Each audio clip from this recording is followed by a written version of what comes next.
Testing 1 2 1 2. Can you hear me loud and clear? Okay, so let's start with an opening invocation. I invite you to sit up straight, close the eyes, bring the awareness within.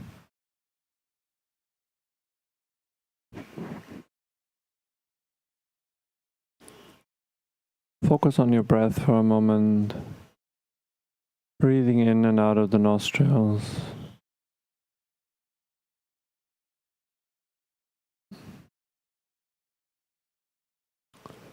And then let's chant 3 Ohms together, and if you're familiar with the opening invocation, please join in, otherwise just listen to these ancient mantras with your eyes closed. Take a deep inhalation. Om. Om. Om. Gajyananam Buddhaganadi Sevitam Kapita Dambu Halasara Bhakshidam Uma Sutam Shoka Vinashakaranam Namami Vigneshwara Bhadabam Gajam Shadananam Kumkumarakthavanam Mahamadim Divya Mayuravahanam Rudrasya Sunam Surasainanatam Guham Saraham Sharanam Rapadye Ya Kundendu Dusharahara Davala Ya Shubra Vasravrita Ya Vinavardenda Mandita Kara Ya Sveta Padmasana Ya Brahma Chuta Shankara Brahvidibir Devai Sada Bhujita Samambatu Saraswati Bhagavati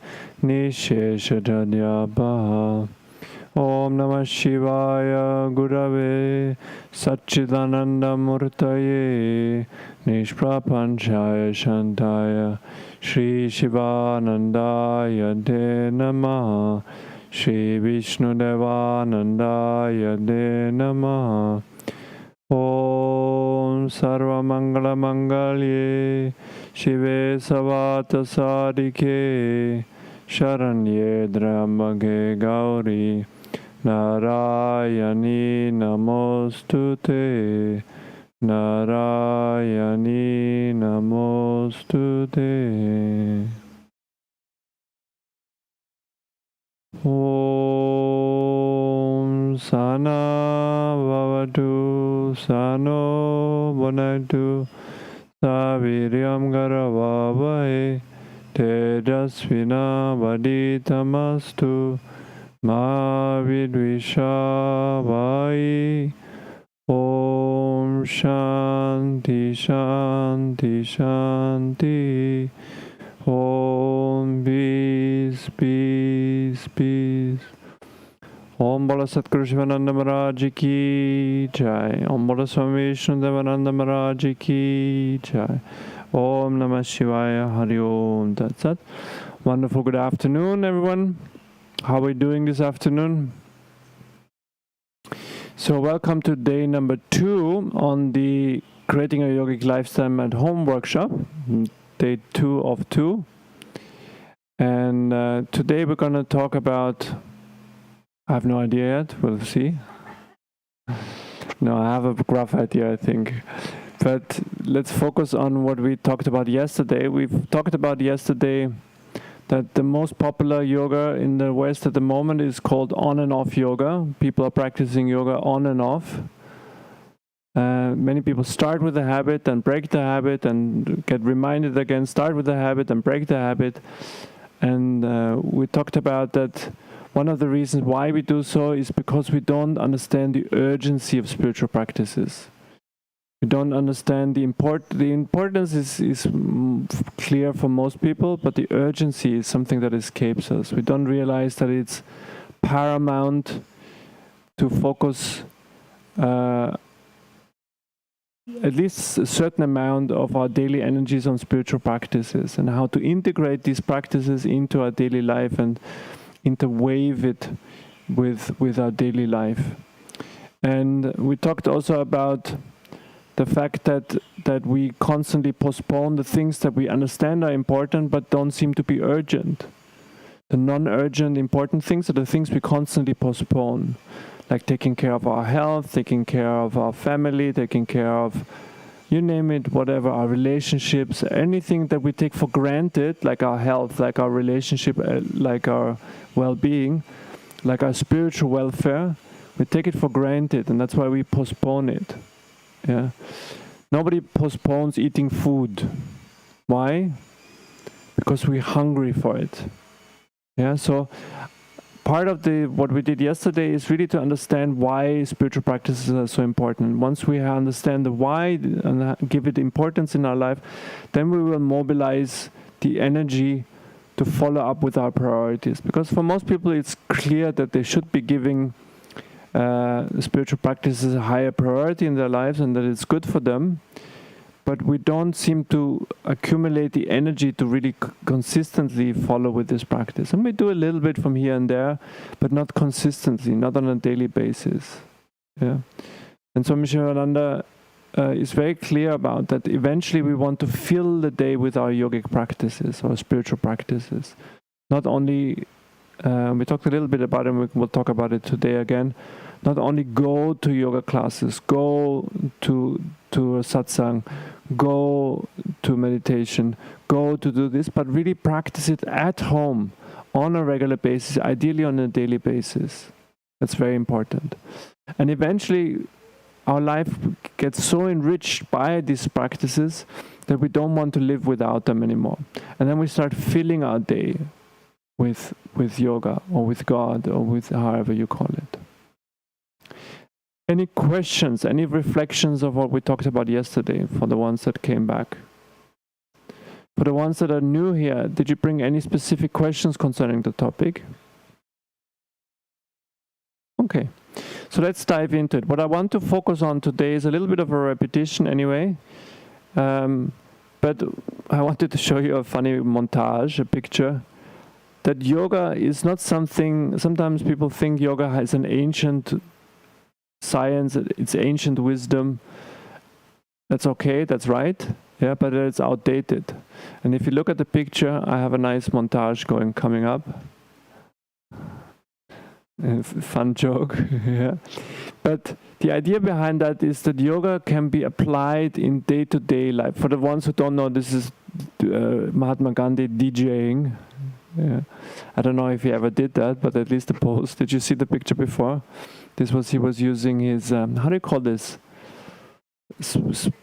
Making his own cloth. Not weaving, is Chucky. So now you know it, it's called Chucky. It's weaving, a weaving tool or something like this, yeah, to make his khadi, his own cloth, yeah. But the modern application of this is he's making his own music, yeah. And it's a fun montage that I saw on the internet that I wanted to share with you. Blaise Pascal, the French philosopher, said, "All of humanity's problems stem from man's inability to sit quietly in a room alone." Yeah. So this is just a reminder why spiritual practice is so important. Yeah. All our problems as individual problems, but also as humanity, come from our inability to meditate, basically. To sit with a quiet mind, to sit with a peaceful mind. And yesterday we talked in depth about that the answers can be only found within.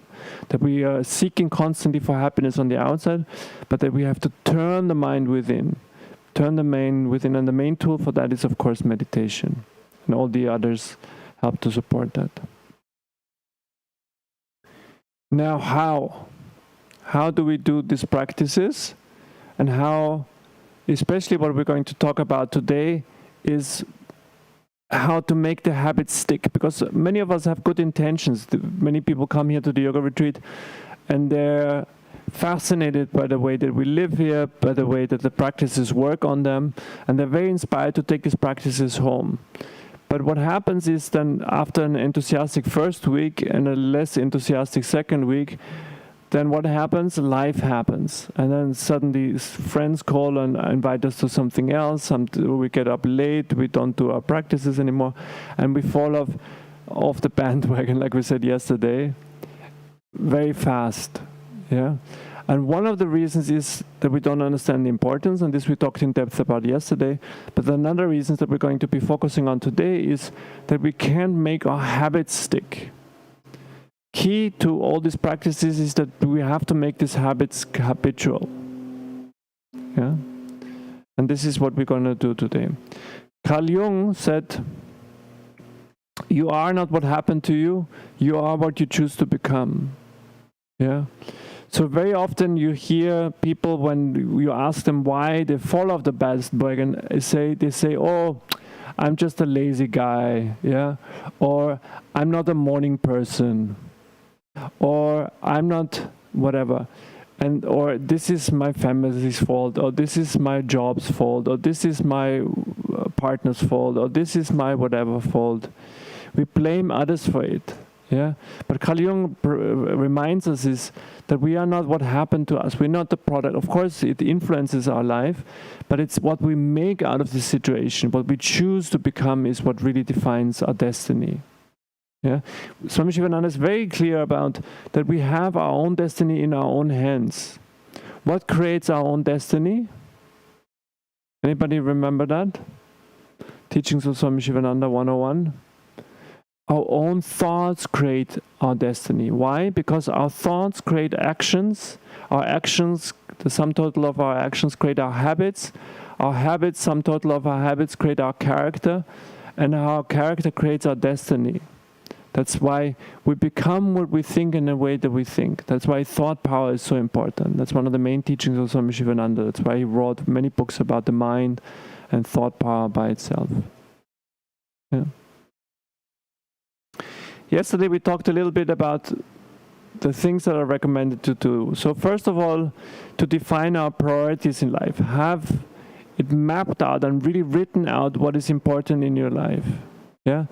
Doesn't matter if you don't have an executive job or something like this. If you're a student, or if you focus on your family, or you have your own business, or you're managing many people, it doesn't matter. Write down a manifesto of where your life priorities are. Set your priorities straight. That's very important. Write down the goals that you want to achieve in life. Yeah. There's a saying, it doesn't matter how slow you go as long as you continue the way. Yeah.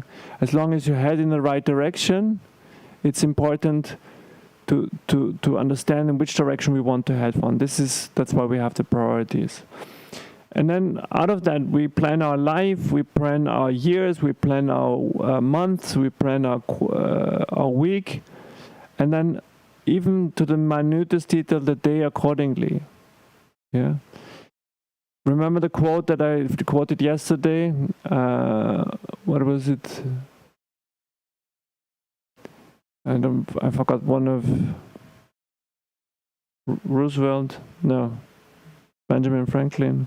Anyway, if you fail to plan, you plan to fail. Yeah? So have an idea of what you want to do the next day. Sit down in the evening and plan your next day. Why is it so important? Because otherwise we will just be overwhelmed by anything that is urgent and pending, rather than focusing on the things that are not necessarily so urgent, that roll in our direction, but that's easy to follow. But the things that we really want to take care of are the things that don't seem to be urgent, the things that are important but that are not urgent in our life. Schedule your practice in your calendar. Write down, if you have a calendar and you use it as a planning tool and you have your appointments written down in a calendar, then also schedule your spiritual practices.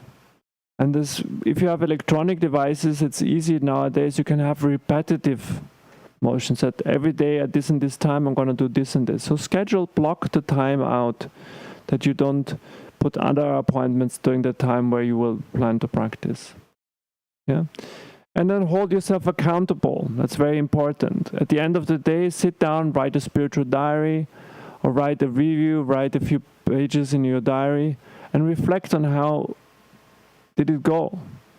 How much were you focusing on your daily practices, and how much were you not doing that? And then at the end of the week, do a weekly spiritual review, where you look back on the week and give yourself marks in what a sense. How did my meditation go? How did my yoga asanas go? How did my pranayama go? How did my spiritual reading go? How did my chanting go? My mantra repetition go? Or whatever you practice. It doesn't really matter what your practice is. Whatever you want to focus on in your practice, do that and do a review. Because then you will notice how you're growing, or I don't want to say declining, but how your capacity of working reduces. And then I mentioned a little bit how important it is to create a real or virtual sangha, a company of like-minded people that you can practice together or hold yourself accountable for. And one way to do it is to partner up with somebody and make them your spiritual buddy and work with them in close relationship on your spiritual goals. Yeah, we have coaching for many aspects in life, but we don't have so much spiritual coaching. Yeah, unless a coach naturally does this. And this is what we talked a little bit about yesterday. Okay. We talked also about the 3 levels of yoga: the go yogis, the do yogis, and the live yogis. The ones that go to yoga class is the first level. The ones that do yoga and have a regular home practice is the next level of yoga. So this is, depending on where you are, this is the next step for you. And then eventually you want to live yoga. You want to fill your day with yoga. Swami Shivananda is, and I'm paraphrasing him here, says, begin the day with yoga, end the day with yoga, and then fill the day with yoga. And this is a principle that we're going to talk. He actually never said that, but I'm paraphrasing him. He said, actually, begin the day with God, end the day with God, and fill the day with God. Yeah. But since yoga is the thing that connects us to God, I took the liberty of paraphrasing him here. So the idea is, start the morning strongly with the practice, your spiritual practices, then ideally end the day also with spiritual practices, and if it becomes more and more important for you, then start filling the day also with spiritual practices. Yeah, and then you become what I call not a go yogi or a do yogi, but a live yogi. You live yoga. It becomes, every interaction that you have is based on the knowledge of yoga. You act out of kindness, out of compassion, with love, under the principle of non-violence, non-stealing, non-lying, etc., etc., etc. So all the things, interactions that you have, the business that you do, whatever you do in life, becomes infused by the mindset of yoga. Okay? This was a little bit repetition. Any questions to that? Is this clear so far? Yeah, so this was an elevator summary of what we talked about yesterday. Now, usually the question comes up, so what are we supposed to practice then? Yeah? When we go home, what are the practices that we focus on? And Swami Vishnu is very clear that in order to get a head start on the spiritual path, he suggests 5 key practices, and he calls this the 5 points of yoga, and most of you are familiar with it. This is proper exercise, proper breathing, proper relaxation, proper diet, positive thinking, and meditation. These are the 5 points of yoga. So if you practice and focus on these 5, you already have a strong start on the spiritual path. Yeah, and these of course are preliminary basic practices, but these are the foundation work of all our other spiritual practices. Yeah? What is proper exercise? These are the asanas that we do here. Yeah?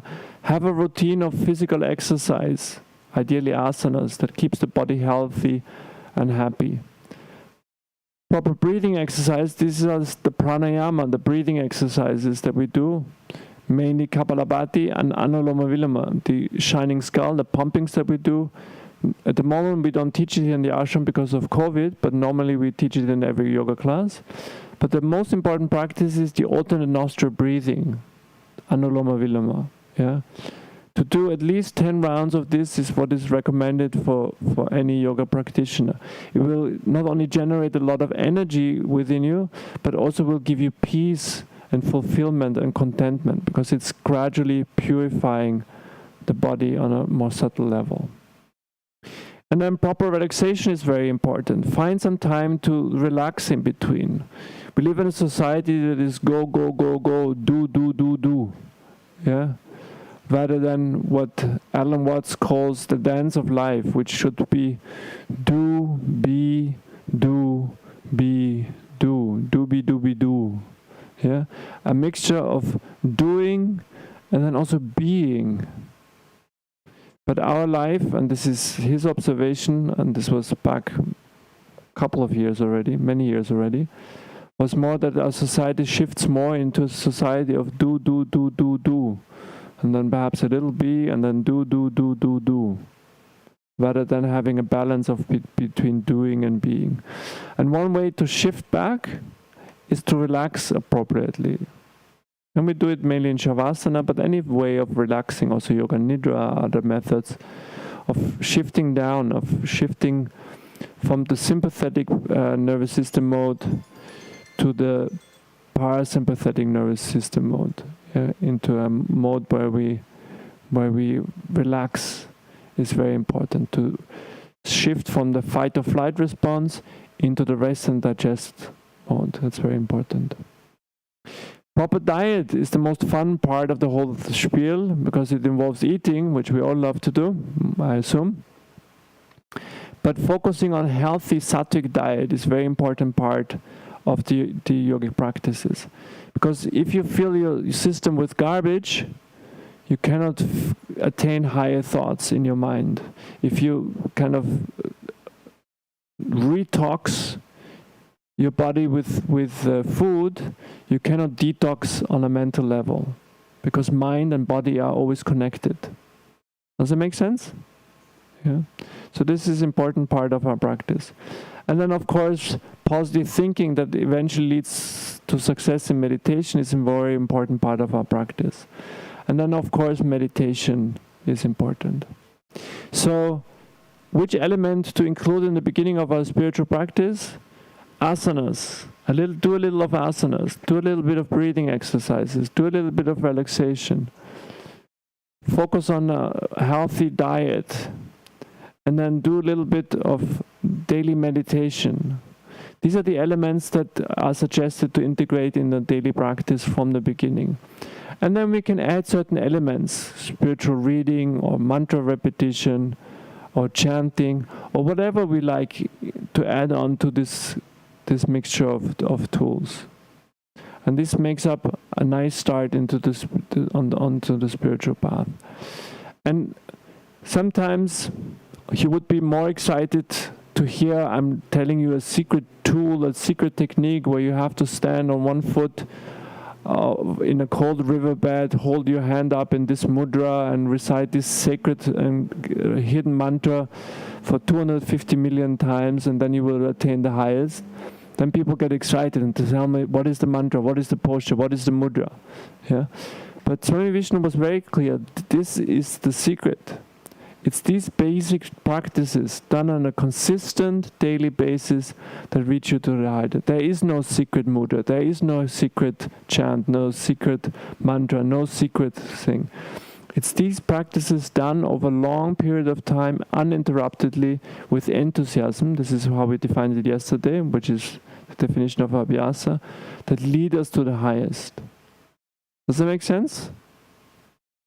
I'm sorry for not being exciting. Yeah. Any questions or comments? Okay. Does anybody know what this picture symbolizes?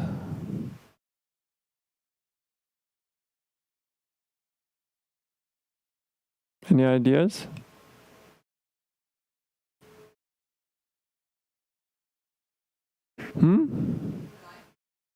New life, yeah, or old life pushing through.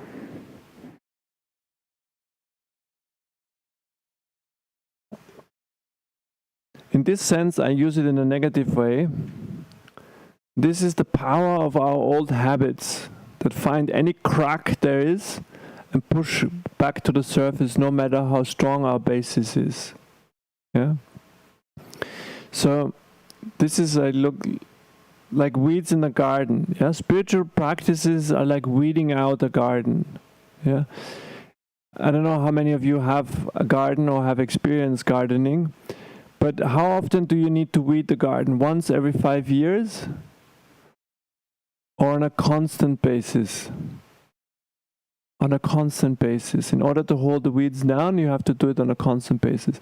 And spiritual practices are very similar. What are the weeds in the spiritual practices? Distractions, yeah, what else? These are our negative thoughts, our bad habits. Unfortunately, it's not that we can get rid of any of our bad habits and bad thoughts like this. They have to be kept in control like weeds in a garden. Yeah, that's why spiritual practice is supposed to be done once a month, once a week, or every day. Every day. Yeah, that's why it's so important. Purification is getting rid of our negative tendencies, but these tendencies can never be destroyed. Yeah, these habits leave imprints in the subconscious mind. We call them samskaras, and this until we reach a very high state. At a very high stage, they can be destroyed. But before that, we just can keep them at bay. Like the weeds in the garden, we just can keep them down, but we never destroy them. We cannot destroy them. Yeah. So tendency become latent like weeds, but they're never destroyed. Okay. And that's why daily practice is so important. So this is very important to understand. Our mind is like a garden. We constantly have to take care of it. So that's why spiritual practices are good if you do it once a year or do it once a month. It's better than nothing, of course. Yeah. But if you want to be successful, if you want to master the different stages of yoga, then you have to really do it on a daily basis. And even if it's just 5 minutes, but I want you to understand very clearly, 5 minutes done every day is more powerful than once 3 hours on the weekend. Even mathematically it's more, time-wise and dedication-wise, yeah. But it's 5 minutes done every day on a consistent basis is much more powerful. Yeah, we have an executive of Google. He's a Shivananda yoga teacher called Gopi Khalil, who comes here regularly and gives talks. And he suggests to his fellow yoglas. Do you know the yoglas? The people at Google are called the Googlers, and he calls the yoga practitioners, they're the yoglas. So he recommends his yoglas or his executive colleagues to meditate every day at least for 1 minute. Yeah, and it's a smart move. Does 1 minute of meditation help you with anything? Not really, but it gets you down on the meditation cushion. And I promise, and he promises them one thing. Once you sit, for sure you're going to meditate more than 1 minute. Because most people are too lazy to get up after 1 minute. Yeah, but the idea behind that is sometimes when we are very inspired to go home and continue with our spiritual practice, especially when you do a course like TTC, Teacher's Training Course or so, people are very inspired and they want to do 2 hours of asanas every day and 3 hours of pranayama and 6 hours of meditation and 15 hours of reading and you name it. I'm exaggerating here, of course. But the idea is, even if you make a very ambitious plan, usually you on some days you will not be able to fulfill it, and what happens that on these days, rather than going to a smaller practice, to a little practice, you don't do it at all. But if you promise yourself that you will do every day for the rest of your life, let's say 2 sun salutations, yeah, 2 rounds of pranayama, and 2 minutes of meditation, this is 6 minutes in total, approximately, or 8 minutes, or 10 minutes. Every day, for the rest of your life, there's chances that you will be able to stick to this practice. And chances are you're going to like it so much once you have formed the habit that you will continue with it and increase it. But the important thing is not that, let's say you increased your practice and from 5 minutes to 20 minutes, that on days where you're very, very busy, The important thing is not to make the mistake and say, today I don't have time, I'm not going to do it. But you're going to say, well, today I'm going to do just 5 minutes. Because there's no excuse that you cannot do 5 minutes of any kind of practice. Why? Because you can always get 5 minutes up earlier or go to bed 5 minutes later. Yeah. So the idea behind it is commit to a minimum practice and then stick to this practice. Start with a small commitment and then you can increase it regularly. But on days where you're very, very challenged, fall back not to nothing, but fall back to a minimum amount. Because it will guarantee one thing, is it will guarantee that you don't break the habit. And it's all about forming habits. And we're going to talk about it in a moment about this topic. Does that make sense? Yeah. You know, it's very challenging to teach workshops in COVID time because I don't see behind the mask whether you're sleeping or you're okay with that or you're shocked, because I can only see it in your eyes, and my vision is not so good that I see it 5 meters away, the state of your shock in your eyes. Okay. Now, why is it so difficult? Question to you. Why is it so difficult?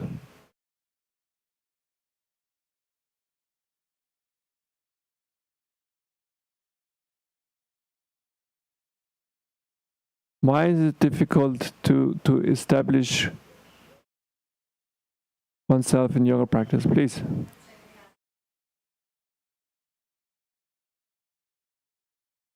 We have bad habits that we are stuck, we perceive to be stuck in.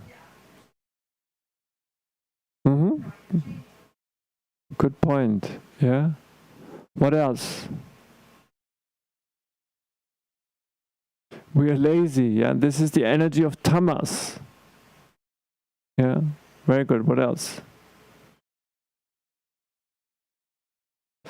We are here to focusing all our life on sense gratification, finding our happiness in nourishing or fulfilling desires concerning the senses. Absolutely, yeah. What else?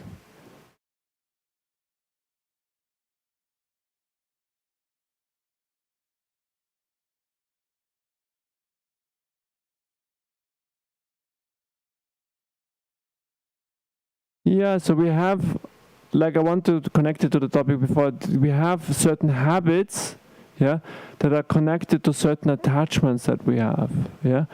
And because it's very difficult to form new habits. Why?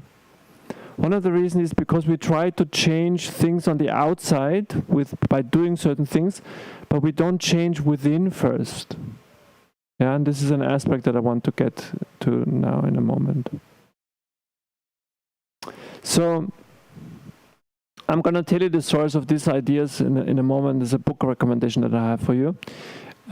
If we want to change our habits, if we want to change our behaviors, the idea is that we change from the inside out rather than from the outside in. Okay? So according to this theory, there are 3 layers of behavior change. A change in your outcomes. This is the focus on outcomes. A change in your processes, or a change in your identity. So we can focus on each of these areas. And you see a little diagram on the right. It's like the inside is our identity. From our identity comes certain processes, and then we reach certain outcomes.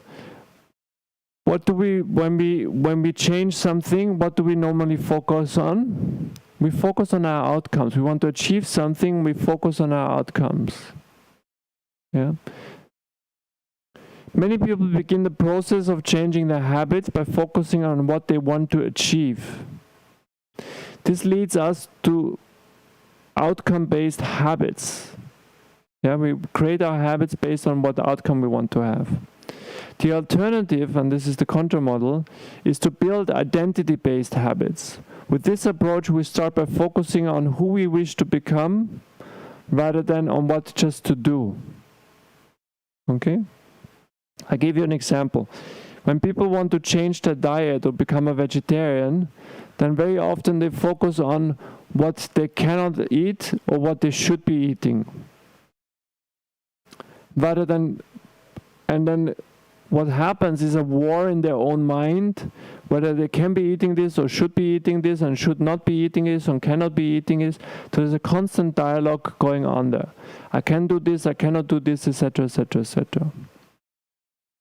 Whereas when you change from the inside out, yeah, when you base your change of habits, for example, concerning diet, based on, for example, the thought that you want to become a vegetarian because of all the cruelty that is done to animals, etc.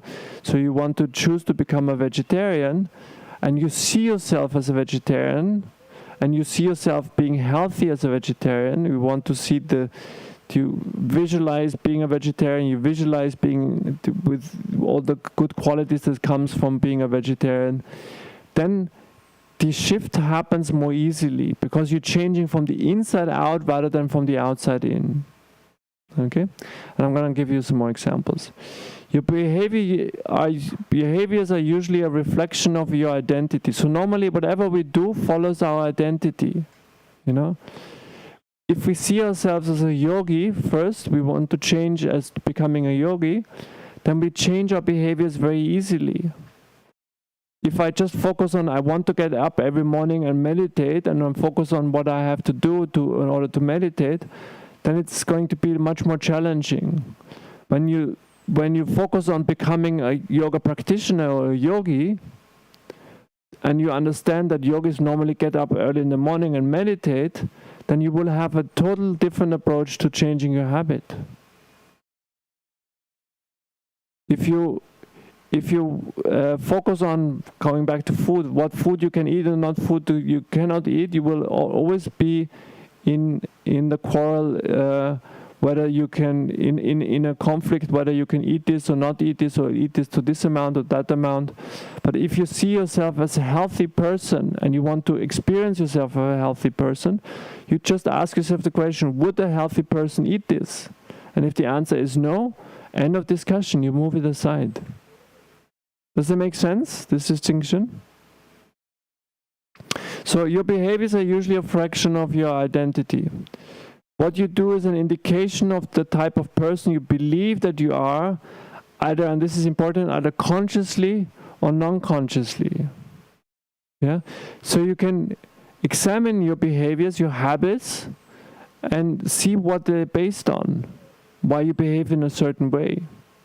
And very often it's based on belief sets that we have about ourselves, who we are, how we're supposed to be, etc., etc. Whether it's conscious or unconscious. Yeah. Many people walk through life in a cognitive slumber, blindly following the norms attached to their identity. Some examples for that: I am terrible with directions. If you repeat this over and over again to yourself, guess what? If you're trying to find something with your car, guess who's not going to find the goal? Yeah, because it's your belief set. I'm not a morning person. If you believe that and repeat this to yourself, are you going to get up early in the morning and meditate? It's not going to happen. Or it's going to happen at a high cost. You will fight with yourself over and over again. Yeah, I'm bad in remembering people's names. Guess who's not going to remember your name? Yeah, I'm always late. Guess who's going to come late? Yeah, I'm not good with technology. I'm horrible in math. And. So ask yourself, what are the belief sets? What are the labels that you give yourself? And are they smart? And if you want to change them, which you should mostly, if they're negative beliefs about yourself, why don't you do it? By not giving you this label and starting to change your identity by seeing yourself, visualizing yourself as a different person. And then you will suddenly be able to remember names. If you put your emphasis into it, you would suddenly find your way even in a very complicated city. etc., etc., etc. Not New York City, it's too easy. Yeah? Hope that makes sense. And thousands other variations. When you have repeated a story to yourself for years, it's easy to slide into these mental grooves and accept them as facts. This we call, in yoga, we call vasanas. These are the mental routes that the mind always goes, right? Because it's like a riverbed that it follows naturally. In time, you begin to resist certain action because it's not who I am. Yeah? Hold on a second, I have to see if this is important. Ganesh, I'm teaching a workshop.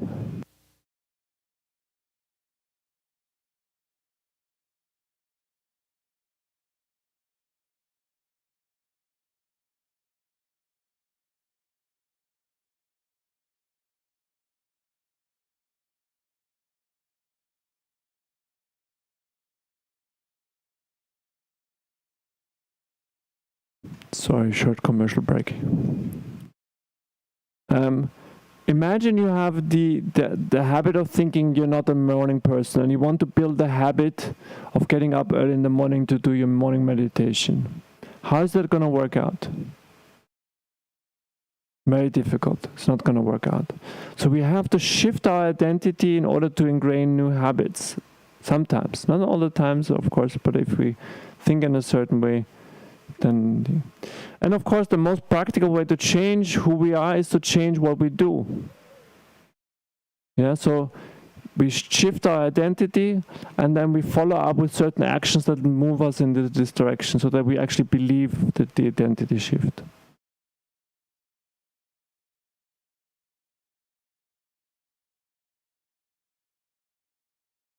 Therefore, the most effective way to change your habits is not to focus on what you want to achieve, but who you wish to become.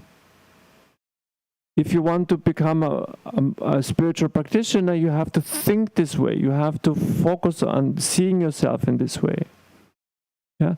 Not just start here and there and doing certain habits. The best way to really let these habits become strong, or engrave these habits in your day, it's important that you change your identity with it, or actually even before you try to implement these things. So the power of visualization followed by small consistent action manifesting the vision is the technique to go. So you visualize yourself becoming a strong spiritual practitioner, and then you follow with small actions along the same route. Yeah? Why not big actions? Because it's more about the small repetitive actions that make us believe certain things, and not of the big goals that we're never going to reach. Yeah? Because we need repetition to actually trust our own new vision, new image. Does that make sense? Yeah? So, and behavior change is key if we want to change things in our life and get these things to stick. Did you know that researchers estimate that about 40 to 50% of our actions on any given days are done out of habit? 40 to 50% of what you do every day is based on habits. Did you know that scientists estimate that about 90% of the thoughts that we have every day are the same thoughts that we had last day?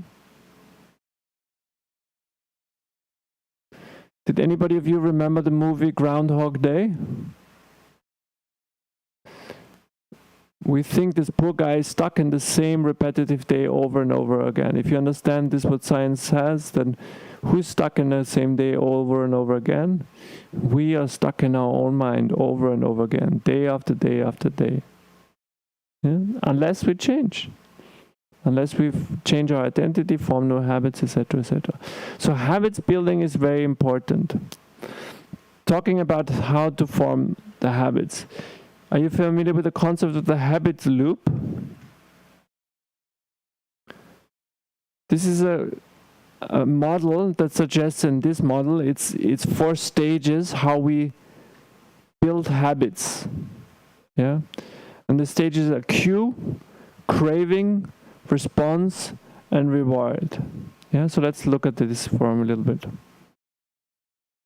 The process of building a habit can be divided into 4 simple steps: cue, craving, response, and reward. First is the cue. The cue triggers your brain to initiate the behavior. So whenever we do a habit, there's a certain cue there. There needs to be a cue there. Yesterday we talked about putting conscious cues for your spiritual practice. So if you want to get up in the morning early and meditate, what's the cue that you need to get up early? Put your alarm clock, step number 1. Yeah, but also set your meditation pillow out already, or your meditation clothes, or your meditation shawl, or whatever it is.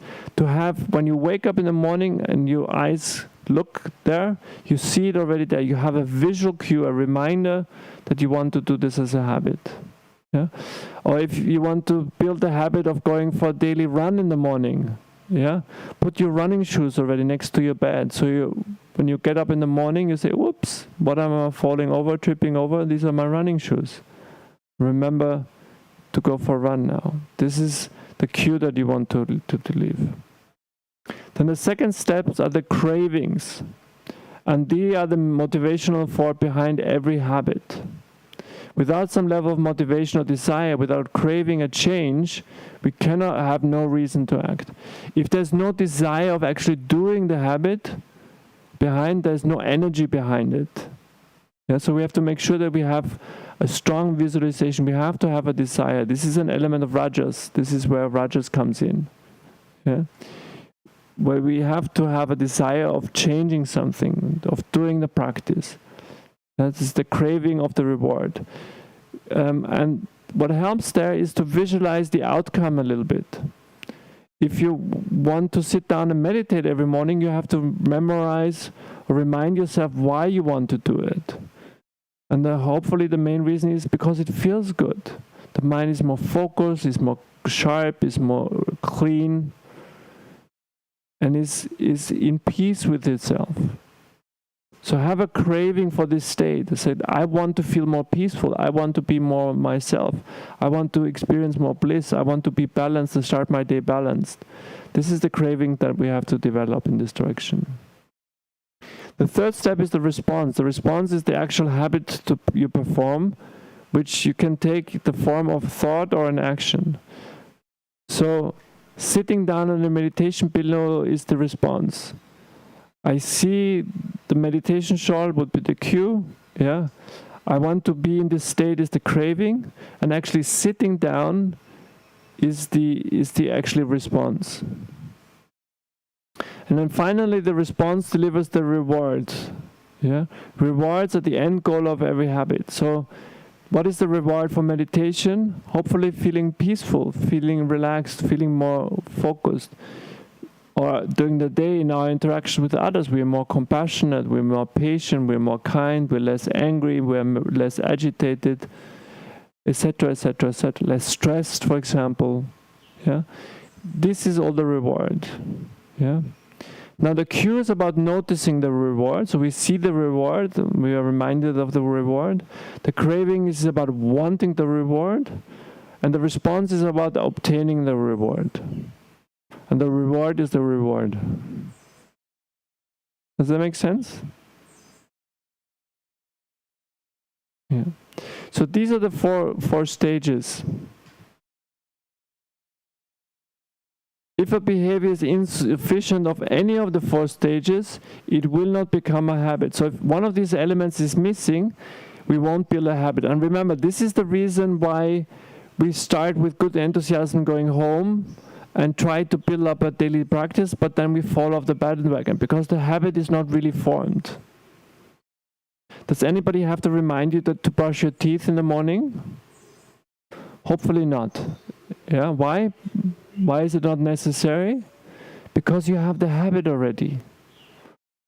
Imagine you build it into your morning routine, and we're going to talk about it in a moment, to have it in your daily morning routine, to sit down and do not only brushing your teeth, but brushing your mind with your mind brush, which is meditation. Imagine that. Yeah. And I'm just talking about meditation now, but you can apply it to asanas, you can apply it to pranayama, to spiritual reading, to chanting, to mantra repetition, whatever your practice is. So eliminate the cue and your habit will never start. If you don't have cues out there, you will not be reminded and you will forget about your habit. So cue is important. If you don't set your alarm, you're not going to wake up early. That's the strong cue. Reduce the craving and you won't experience enough motivation to act. So very often the reason why we don't do our practices because we don't have enough motivation, because you say we are too lazy. Lazy is not a state, it's just a lack of motivation. Yeah, there's the lazy part of us and there's the motivational part of us. We have to increase our motivation in this case. Yeah, so we have to make sure that we have a strong spiritual desire, a strong spiritual craving. We want to, that's why, for example, I always recommend people when they come here for a retreat and have a certain experiences to write it down. So they have something to remember what state their mind was, how happy they were, how fulfilled, how balanced, how joyful, how content they were. Yeah? Once you write it down, it will be more easy to remember that and then develop a healthy craving in this direction, a healthy desire in this direction. So then you will have enough motivation to act. If we make the behavior difficult, we won't be able to do it. Let's say you have your meditation pillow and shawl somewhere in the attic, or somewhere in a box number 15 in the garage. Are you gonna do practice on a daily basis? No. Yeah, so make the habit easy accessible. Make sure that everything is that you need is in reach, that it's ready for you. Yeah. And if the reward fails to satisfy your desire, then you will not have reason to do it again. So that's important. After all, we want the habit to stick. We want to do it on a repetitive basis. Yeah. Sometimes you can trick the mind. Let's say you have a favorite cup of tea or whatever it is in the morning, or a smoothie or something like this. Do what is called habit stacking. I'm going to mention it in a moment. Yeah. Do your spiritual practice first and then always have a nice reward. Your favorite tea, your smoothie, a nice sumptuous breakfast with fruits, fresh fruits, or whatever it is. So build it a habit and make the reward very appealing. And only eat the sumptuous breakfast or the great smoothie or the tea if you do your spiritual practice. And on days where you don't, for some reason, don't eat the same breakfast or so. So you connect certain habits together. And this is what is called habit stacking.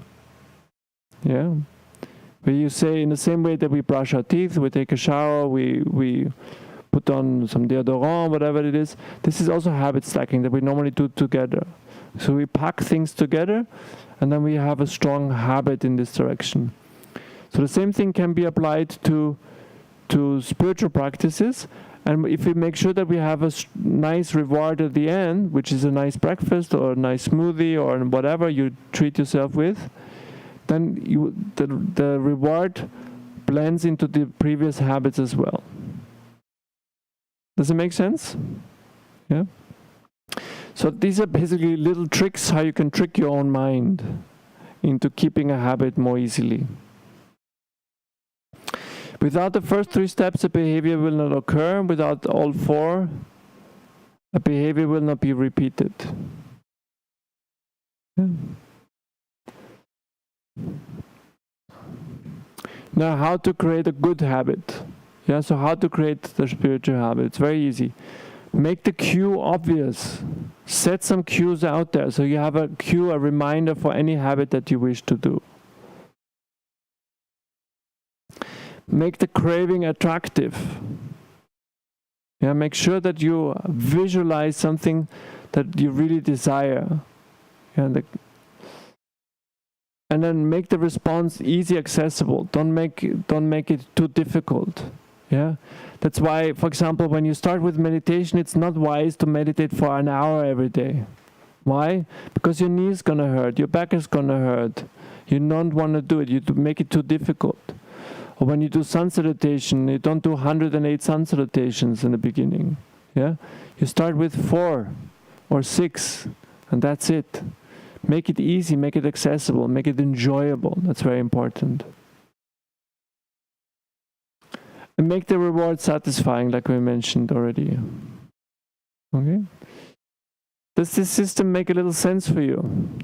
Do you see how now when you understand how you create a habit, how you consciously can manipulate the way that the mind works, and how you can convince yourself to repeat the habit over and over again? Yeah. Now, if you're interested in studying this a little bit more, I'm going to mention where you can find it in a moment.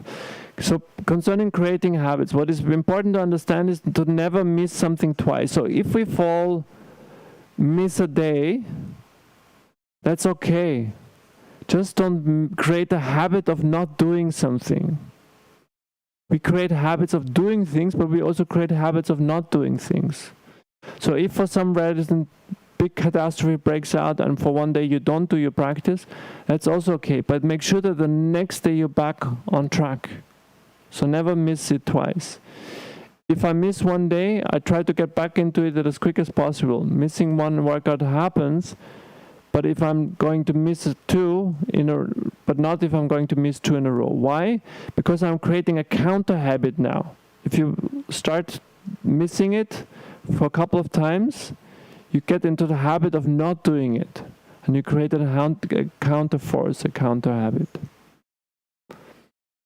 Be aware that suffering drives progress. The source of all suffering is the desire for a change in state. This is also the source of all progress. So suffering is good in this sense. We want to use this energy of desiring something to make a change in our life. The desire to change your state is what powers you to take your actions. Yeah, so be acknowledged. Acknowledge that you suffer. Acknowledge that you want to change something, and use this force in a way to change your habits. And discover the power of habit stacking, and this we talked a little bit about it. Okay, these ideas are taken from a book called Atomic Habits by James Clear. If you want to study this a little bit more, very recommended book to understand how your mind works a little bit. And this is modern science, scientific findings. He's not a scientist, but a journalist, and where he describes this method in more detail. It's called Atomic Habits. The idea is to form little habits, atomically small habits, that overall change our life in a powerful way. Yeah, we don't need big changes in our life, we need consistent changes. And it's easier to implement consistent change when there's small changes. This is the idea behind that. Does it make sense? Do you have any questions? Okay. When to do all of that? Yeah. Like I said, paraphrasing Swami Shivananda, start the day with yoga, end the day with yoga, and fill the day with yoga. So this is what we recommend doing. If you don't have any spiritual practice, then start in the morning. Why is morning the best time? Any ideas? Because the least amount of attraction. Very good point. Yeah. What else? The distractions. Yeah. There's no distractions. Yeah. What else? The mind is still still and calm. It's easier to do certain things. Yeah. We have less other people around us. Usually we have more time in the morning. We're not busy yet. Yeah. But there's another reason why yogis like to do practices early in the morning, before sunrise easily. Sorry? Because everything surrounding is quiet. How do we call quiet in Sanskrit? Sattva. Everything is peaceful, everything is sattva, everything is pure. Yeah. In our area, all the saintly persons are practicing in the early morning hours, so we have some very favorable thought waves that we can connect to. Yeah, so the mind is more introverted more easily. Yeah, so the yogis are very clear that the 2 hours before sunrise are the most powerful hours for spiritual practice. It is said that meditation is manifold effective when it's done in the early morning hours. Yeah, but the main reason is also that the mind is still calm and clear. It's much more easy to focus the mind. And the advantage of that is that it primes our whole being, mind, spirit, and body for the rest of the day. When we start the day with yoga, the whole day feels much more easier. Yes, we will be caught in the same traffic jam, but we will be caught in there with a smile. Yes, our boss will still be running at us and blaming us for this and that, but we will counter it, hopefully not with a smile. This might provoke a wrong reaction. But the idea is behind that we will do it with an inner smile. We don't want to take it so serious. Yeah, we will see every life situation as a different than we would when we started the day after not sleeping enough, if we start the day without being peaceful and in our mind. Yeah. Now once we do this, we will have, and don't do too much in the beginning once again. Start step by step by step. Once we implemented a certain morning routine or a certain morning ritual, and we're going to talk about it in a moment, in the morning, it's good also to end the day on a high spiritual note with the energy of sattva. Not only will it give a good endpoint to our day, but it will also infuse our sleep with sattva, with the pure energy. We will sleep much rested. So the worst thing you can do is at night to watch the news if you go to sleep before you go to bed. Or a thriller or horror movie or something like this. Yeah, or action movie even that. Yeah, or in general. Always end the day on a high inspiring note, on a very sattvic and pure note. Yeah. And this is the idea of Swami Shivananda that he recommends there. So let's talk about the morning routine. Swami Shivananda says that begin each day if it is the beginning of a new life. So start the day afresh. Have a strong start every morning. There's a Latin saying that says, Carpe diem, seize the day, wake up early. Set your intentions, plan your day. Start with a strong emphasis on what is important to you in your life. So, build a morning routine with obvious cue in the beginning and a satisfying reward at the end. Yeah, so remember that we're talking about building habits here. Yes, put an obvious cue in, like put your yoga mat there already, or whatever. You set the stage, as we say. Have everything ready so you're reminded that you're almost falling over it when you start your day and there's no way to escape it. Yeah? And put a nice reward at the end so you enjoy your practices. Even if it's sensual indulgence at the end, yeah, with a nice treat at the end. Doesn't matter. If it's a healthy treat, why not? Yeah. Now, interesting is the distinction between a routine and a ritual. Eventually, our routines become potentially a ritual. A routine becomes a ritual when you add meaning and mindfulness to it. Yeah, so eventually our morning routine, spiritual morning routine, will become a ritual. Yeah, it becomes when we practice with full awareness. While a routine can be carried out on autopilot, rituals are intentional. So there's awareness there. We bring awareness into our practice. We do things mindfully, not absent-mindedly. And for most spiritual practices, this is anyway the prerequisite. With rituals, you're fully engaged with a focus on the experience of the task rather than its mere completion. So that's a very important point for all the spiritual practices. It's not about finishing the 20 minutes of meditation. It's actually being there in the meditation. Don't think, oh, I have to sit until my timer rings and I get up out of meditation. It's focus on being in the moment, being there now, as Ramdas would put it. Yeah. Start early, Brahma Muhurta, like we just mentioned. Yeah, ideally start as early as you can. We get up here quite late, but yogis in India get up much earlier. And most ashrams that I know in India get up at 4 for their practices. Yeah, they also go earlier to sleep and sometimes have a siesta during the day. So that's also true. But whatever is suitable for you, depending on your lifestyle, see if you can become more and more a morning person. And that's a question of habit, of course. Now, question, when does the yogic day begin? It's a trick question, of course. Any ideas?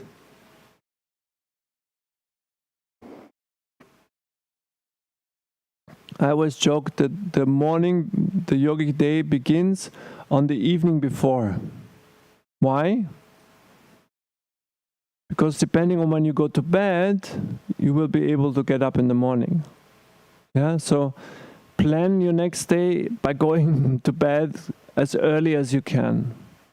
According to the science of Ayurveda, it's best to go to bed around 10 o'clock, not later.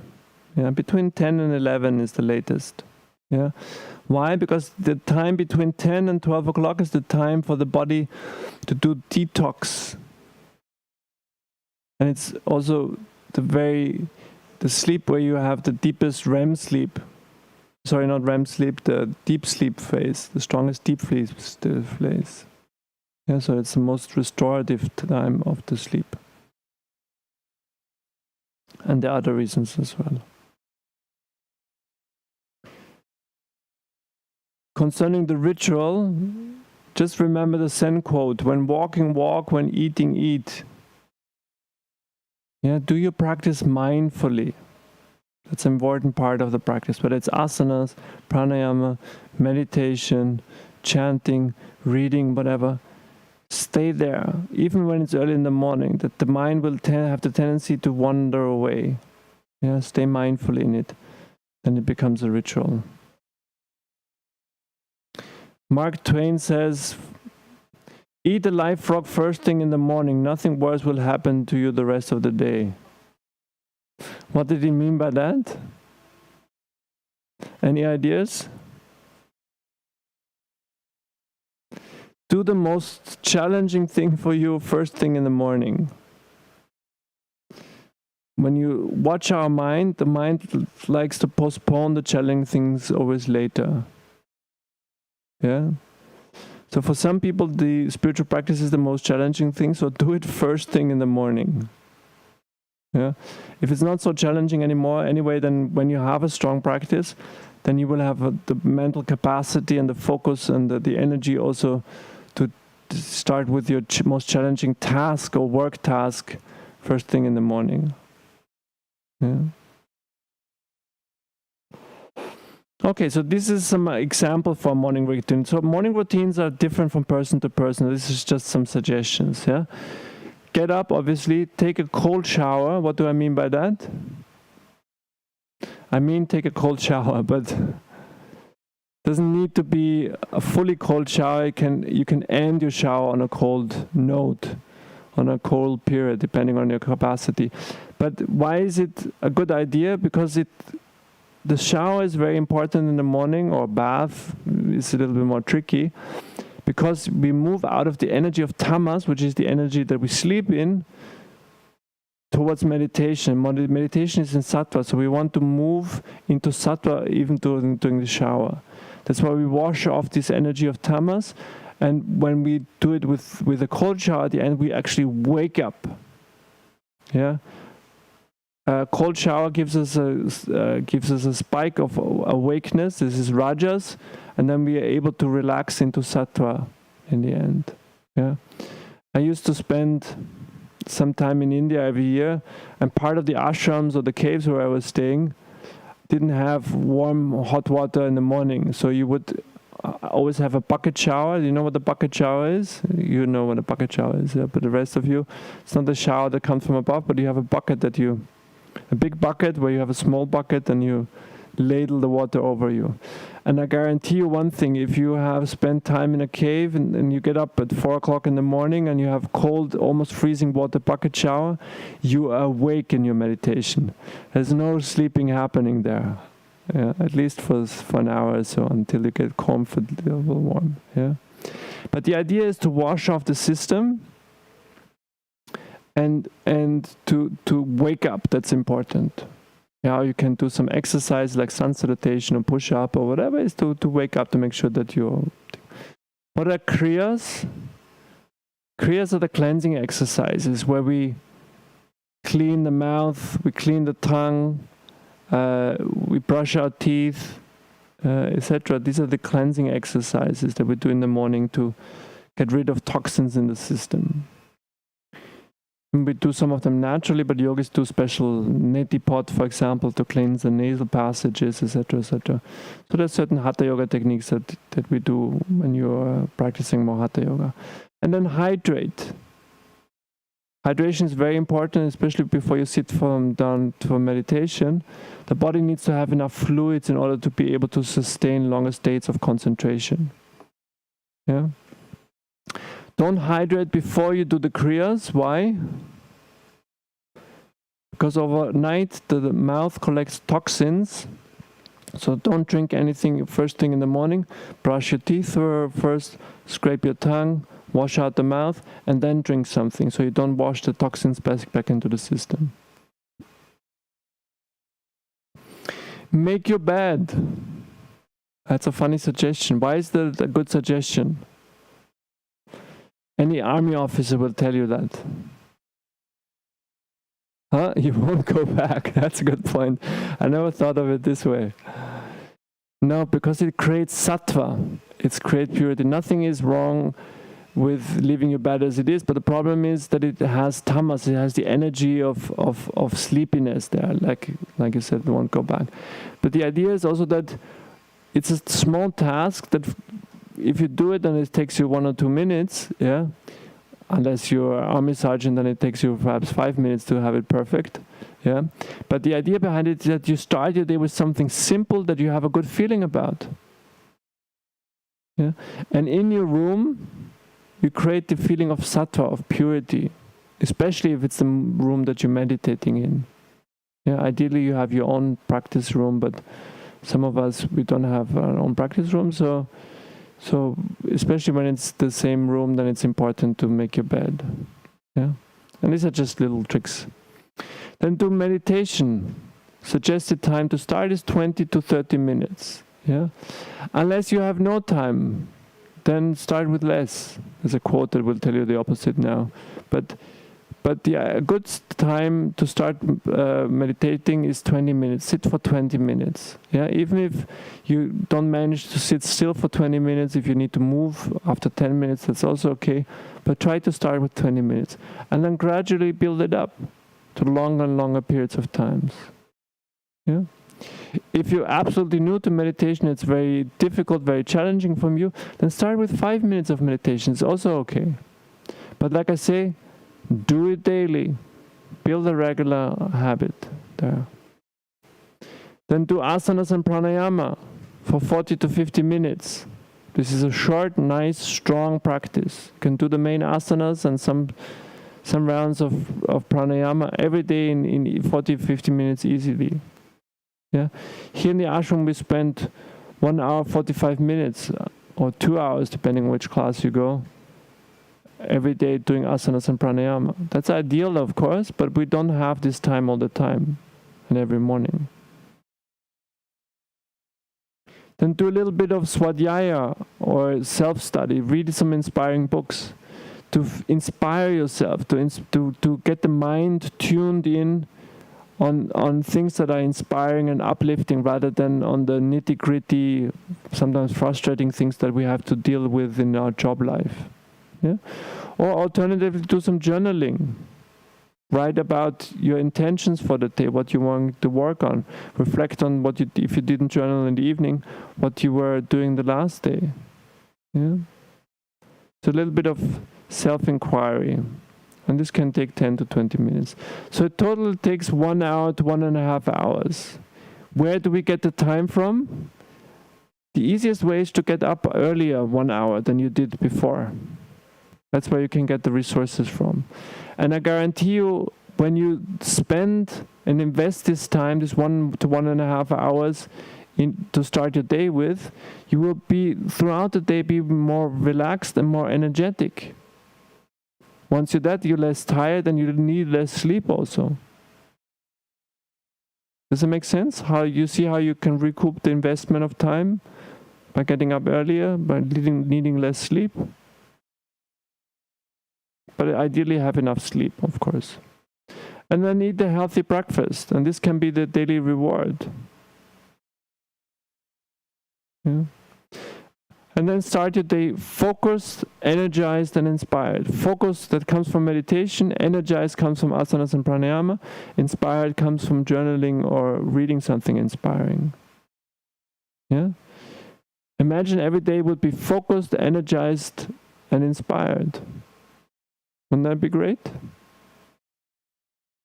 So basically you prime yourself for the day. And the easiest thing is, because the mind is not is disturbed in the morning, it's easiest to start this during the day, first thing in the morning. Any questions to that? Any obstacles that you see? Any challenges that you want me to address?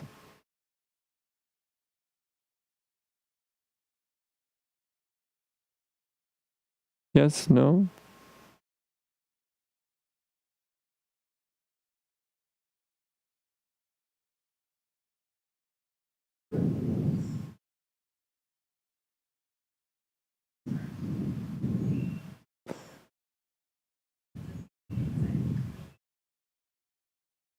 So that's why the key to the yogic day is always the evening. Yeah, don't let other priorities or laziness, usually it's laziness, yeah, distract us into going to bed early. Yeah, so set some alarms in the evening. Sounds funny, but it is true.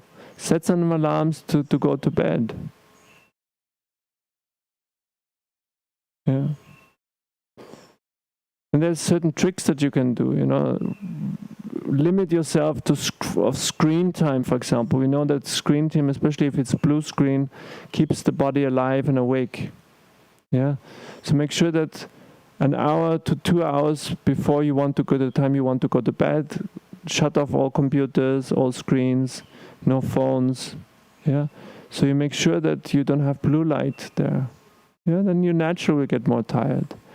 The reason why we tend to stay up so long is because we eat late. We eat sugary food, stimulant food. Worst case is even with chocolate and things like this. That keeps on pushing the body further. Sugar pushes the body further. Or we stimulate us with media. Yeah. Best thing for me always when I'm tired anyway is to lie down with a good book. That shouldn't be too good.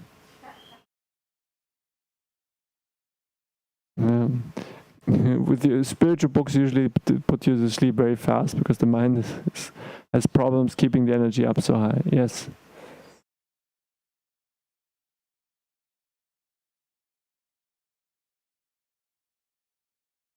All of them. This depends on your practices. There's no such thing as the ones that you have to do every day. Basically, remember that the spiritual path is about purification. So whatever you do to purify is important. But I would say meditation is the common ground of all. Yeah, but some people are not able to meditate. Yeah, they fall asleep after 2 minutes, whatever. For them, it's then perhaps chanting. Yeah, or reading spiritual books or something like this. Yeah, but ideally speaking, is we focus on the 5 points. Yeah, asanas, do less. do simplified versions, modified versions. It's for people that get older and have problems with the body. Guess which practice is most beneficial for them? The one that you don't like to do, the physical practice. Yeah, the one that is most easy to do for them, reading, not so important. It's the things that challenge us that really give us the best result.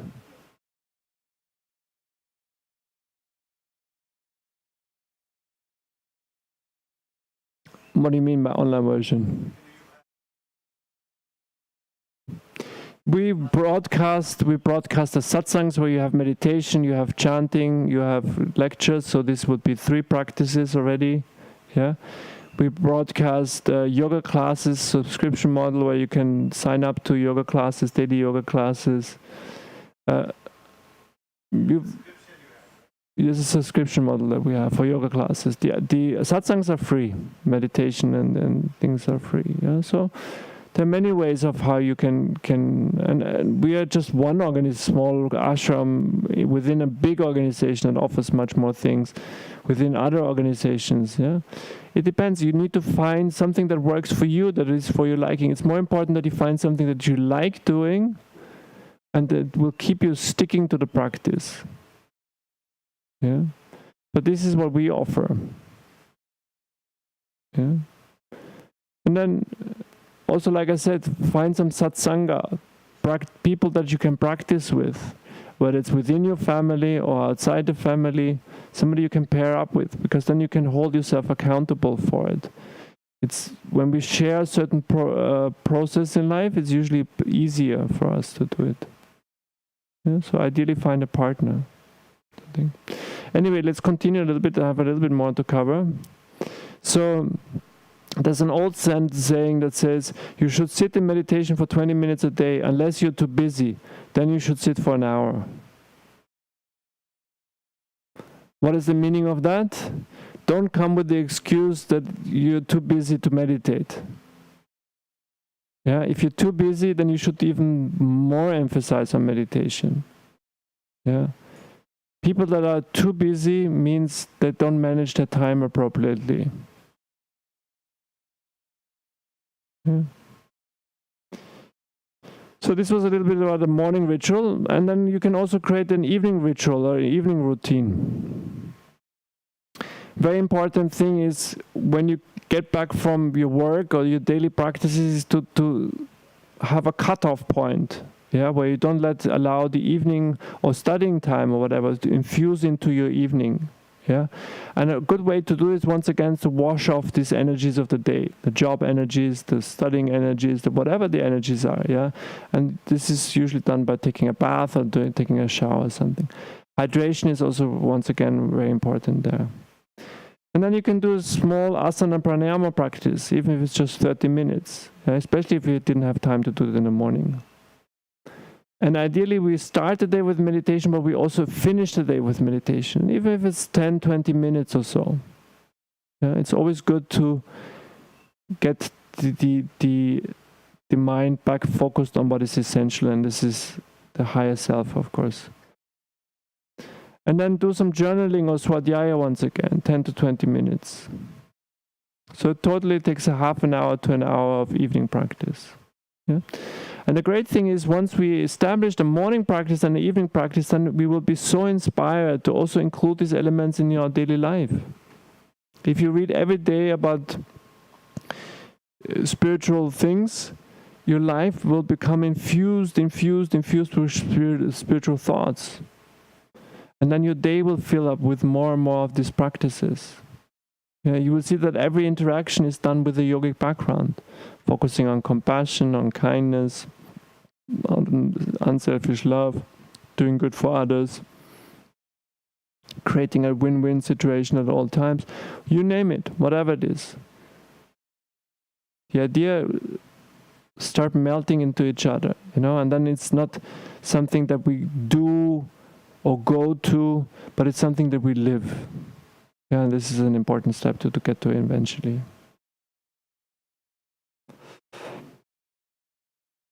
Okay.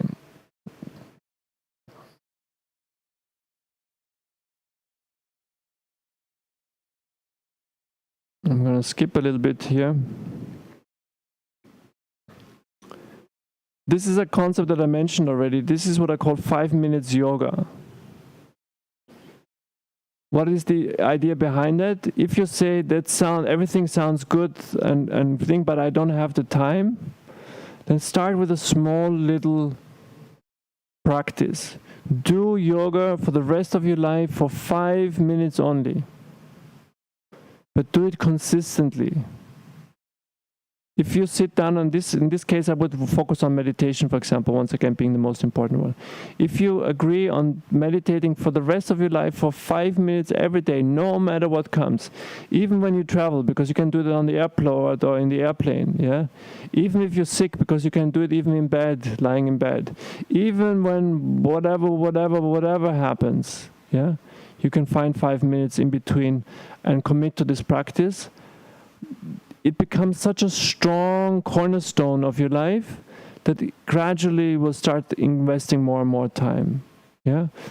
But once again, the principle behind that is focus on a small commitment, but one that is very strong. Don't focus on a big commitment that is weak, but focus on a strong commitment that is small. Like 5 minutes. And this, like I told you before, you have no excuse that you don't have 5 minutes for practice. Yeah, because there's always a corner where you can sit down, and you can always sit down for 5 minutes. There's no excuse whatsoever. Yeah? So don't think too big. Let it grow naturally. Because when you grow from small to bigger to bigger to bigger, it's more likely to stick. If you start too big, too enthusiastic, you see it crashing very often. Yeah, so be realistic and start small. Okay. Do you know what this is? It's an off button. All of you know what it is, but do you know how to use it? No, we forgot how to use it. Don't forget that we can turn off. One of the main obstacles on the spiritual path is the electronic obstacle nowadays. There's all these devices, internet, etc., TV, you name it. It lures our attention. It sucks our time out. It sucks our life out. Yeah. So learn how to use it wisely. Yeah. I'm just highlighting certain things. The main principle of integrating a practice at home is to increase the element of sattva, one of the 3 gunas. So within the system of Sankhya Yoga, we have the 3 gunas, sattva, rajas, and tamas. Sattva is purity, rajas is movement, agitation, tamas is negativity, destruction. Yeah? We want to reduce all the negative elements out of our life, focus in the beginning more on the things that get us moving, get us going, but then increase more and more the element of sattva in our life. So as yogis or spiritual practitioners, we try to focus on increasing sattva in all aspects of our life. Yeah? And this is the path of yoga, this is the path of purification. Increasing sattva in all aspects of our life.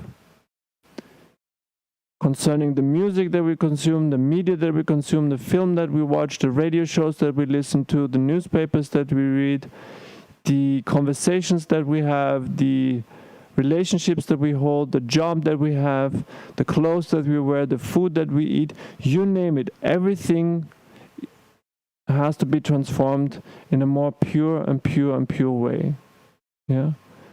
And what is the outcome of that? We feel more relaxed, more peaceful, more healthy, more energetic, more mindful, more loving, more caring, more happy, more fulfilled.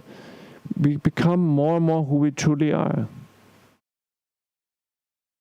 And this is a key element in introducing a yogic lifestyle at home, is to emphasize the energy of sattva, of purity, of lightness. Yeah? And remove any kind of agitation out of our life, any kind of negativity out of our life, and focus on the good things in our life.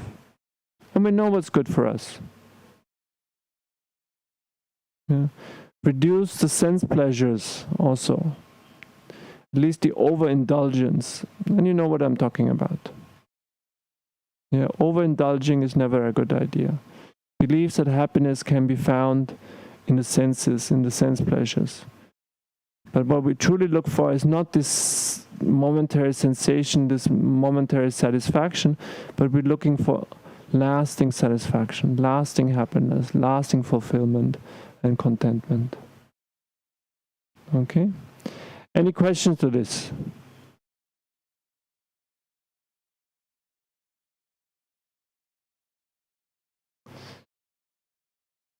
Last thing I'm going to mention is spiritual accounting. At the end of the day, we want to sit down and do a little bit of what we call spiritual bookkeeping. Why? Because this is, Swami Shivananda calls it the whip that brings us back on the spiritual path. We define certain parameters that we want to monitor. Let's say, how much did I meditate? Or whatever our practice is. How much did we do asanas, pranayama? How often did we lie, for example, tell lies? How often did we cheat? Or whatever it is that we want to monitor. How honest were we? Whatever it is. And do some spiritual accounting there. And this is supposed to be done at least every week, but ideally speaking, once again, every evening. If you don't have to find the time in the evening, you can also do it in the first thing in the morning. But the idea is to keep a record of the things that we want to take record for, because then we can gradually improve things in our life. Otherwise, we lose track of things. Once again, we forget about the urgency and the importance of these practices. Yeah. And if you're more interested in that, I invite you to Google Swami Shivananda's Spiritual Diary. If you look at under the same words, Spiritual Diary by Swami Shivananda, you'll find it online and find a nice draft there to some spiritual accounting for that. Yeah, we don't have time today to go into details, but gives you an idea of that. Okay? Any question? Please go if needed. Any other question? Okay, so let's finish up. I invite you to sit up straight, close the eyes, bring the awareness within.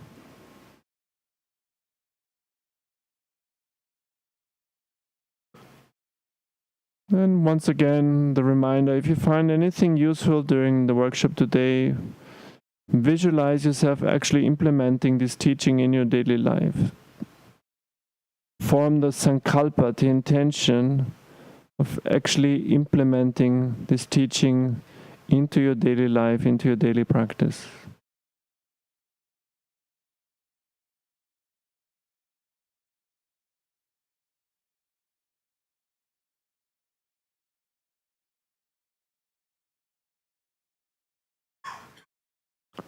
Om Purnamada Purnamidam Purnat Purnamudachyate Purnasya Purnamadaya Purnamevavashishate. Om Shanti Shanti Shanti. Om Peace Peace Peace. Om Bala Satguru Shivananda Maharaj Ki Jai. Om Bala Swami Vishnu Devananda Maharaj Ki Jai. Om Namah Shivaya. Hari Om Tat Sat. Thank you very much for being here. Hope you enjoyed it as much as I did. I hope you feel inspired to continue with the spiritual path in a strong way. And if you have a minute to put the chairs to the back and the pillows to the side, that would be very helpful for the person arranging the stage. Thank you very much. And if you have any questions, please feel free to come up.